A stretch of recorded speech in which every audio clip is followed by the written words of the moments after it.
Ito po, paningin may baka night. ako meron din kayong vertigo o yung BPPV. Kasi pa man akong Benign paroxysmal positional vertigo. appointment. Tama ba, Doc? Correct. 100%. Ayan. Pero bakit ba nagkakaroon ito? Kasi sabi nga, anong koneksyon, di ba, ng ating balanse? Binagsay hagpat sa eh. ating, Ka-good boy na naman ako eh. Mutabang naman pa pag mama oy. Mag-cook na ko siya giya, papa. Mag-cook siya giya fish. cook siya fish, mantikaan niya fish niya. Ganahan siya yung papa. Idol niya yung papa kaya mag-cook man. Ang mama idol niya matugra eh. Thank you. Pag mag-ihisog. Sige na, hagpat na. Tabang na papa. Help na papa. Oo, ka-good boy naman ako anak ko eh.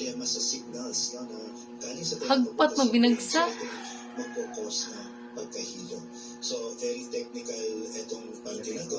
Pero yun yung Dugay kita mahumanig hagpat, Zin. sa loob ng ating tenga, dulot ito ng maliliit na calcium deposits na pupunta doon sa ating semicircular canal. Okay, so talagang, meron talagang mga ear crystals tayo. Correct. Oo, kaya lang, depende Ang sa tag mga mahuman ginagawa ba eh? natin, kaya napupunta sa ear canal. Yes, pwedeng mga risk factors na para mag-slash ito una-una yung age. No? Kaya nga, After ka papa na. So, kapag kasi mga kabataan, Help ka, less papa, than 8 na. years old, less yung incidence na Ikaw sabi. ay more than 8 years old, mas tumatas.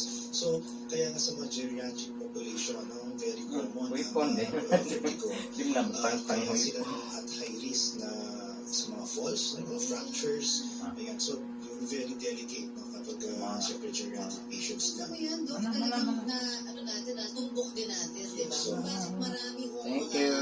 senior, di ba? Ang kadalasan Madalas, di ba? class na babagawin or bumulong naman sana kasi nagkakaroon ng pagkahulog, di ba? Maybe because of that. Yes, may episode talaga yun. Dahil siyempre hindi naman araw-araw umaatake. Kaya ngayong bigla ang pag-atake nun, it may cause Oh, kibo naman, Choy. detrimental ito sa health. Labay na, labay.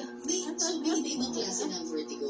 Depende sa lakas ng pagkahilo. Correct, oo. Pwede natin ma-classify yan. Una mo na classification na natin ang pagkakating kanina. One, Yung central two, muscles at saka yung peripheral three, muscles. So, kapag central, iwanan na natin four, dyan mga galing sa brain. Sa five, neurosurgeon, stroke, six, sa brainstem or cerebellum, no? seven, Ng brain, ng utak. Ay, pagdating dito eight, sa peripheral, no? Yun ay pinaka-common. nine, Meron pang iba dyan, meron pang iba tulad ng Meniere's disease. Meniere's disease, ang kaibahan nito sa Very sa good. BPPV, tatlo yan halos. So, yung BPPV, Meniere's, eleven. vestibular neuritis. No? Itong Sige, BPPV, lag-ten. it may last for Nagbalik din, kapila di mag-ten. 10 na sa mama. Tapos mawawala na. Mana? Pero kapag Done. these Done, events papa. are minutes to hours.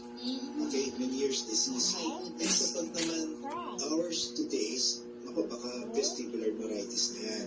So, with yung sa yung time frame niyan, somehow, no, clinically, ma-detect na ma-diagnose natin yan. So, depende pa yung sa symptoms, depende lahat sila, meron symptoms ng pag-ikot ng paligid, no? Pero yung lakas, yung coherence, no? Yun yung magdedetermine kung anong klase kaya ito. Okay, kung minuto lang, BPPV, pero kung minuto to oras na ang pagkatulong yung susunod na stage. Meniere's disease. Ito naman yung kapag sobra ka ng alat sa katawan. Kaya too much salt, ako, delikado yan. Kasi nagkakaroon ng retention ng fluid sa ating katawan, lalo na sa parte ng inner ear. Kaya pala, yung mga may Meniere's na vertigo, bawal sila ng salt. Yes, kasi it will lead sa water retention. Trigger yon. Trigger yon. So, kapag may Meniere's ka, meron ka rin tinituso. Yay! Done! Thank you. Thank you, Zane! Thank you, nak. May cook na papa.